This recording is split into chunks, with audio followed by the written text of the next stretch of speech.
দর্শক জানিয়ে দিচ্ছি আজকে সংবাদপত্রের গুরুত্বপূর্ণ শিরোনামগুলো।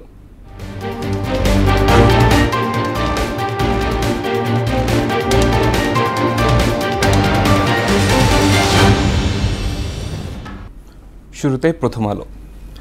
বাড়ছে ডেঙ্গু রোগী, আছে করোনাও। ওয়ানডে সিরিজ বাঁচানোর ম্যাচে বাংলাদেশের অন্য লড়াই। যুক্তরাষ্ট্রে ভালো শুল্ক ছাড়ের আশা বাংলাদেশ, নির্বাচন সামনে রেখে মাঠ প্রশাসন পরিবর্তনের প্রস্তুতি। দৈনিক ইত্তেফাক। যুক্তরাষ্ট্রে রপ্তানি নিয়ে উদ্বেগ বাড়ছে। গ্রেফতার আতঙ্কে এলাকা পুরুষ শূন্য, 3 জনের দাফন সম্পন্ন। গাজায় যুদ্ধবিরতি হতে পারে যে কোনো সময়। সমকাল। কৃষকের গোলা খালি হওয়ার পর চড়ছে চালের বাজার। কার্ড কৃষকের গুদামে ধান দেন মিলার নেতারা। আষাঢ়ের সন্ধ্যায় সাহিত্য বন্দনা। বাংলাদেশ প্রতিদিন। জিরো টলারেন্সে বিএনপি, হত্যা করলেই মিলত টাকা। 100 কোটি টাকার মন্ত্রী তাজুল।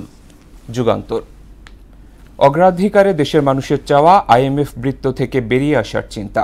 বিএনপি লিয়াজো কমিটির সঙ্গে বৈঠক, আসন সমঝোতা নিশ্চয়তা চায় মিত্র দলগুলো। সবশেষে the Daily Star. Life saving care hampered in 25 government hospitals, বাংলাদেশের banking sector reforms, ADB to provide $1 billion in budget support। দর্শক, এই ছিল আজকের সংবাদপত্রের গুরুত্বপূর্ণ শিরোনামগুলো।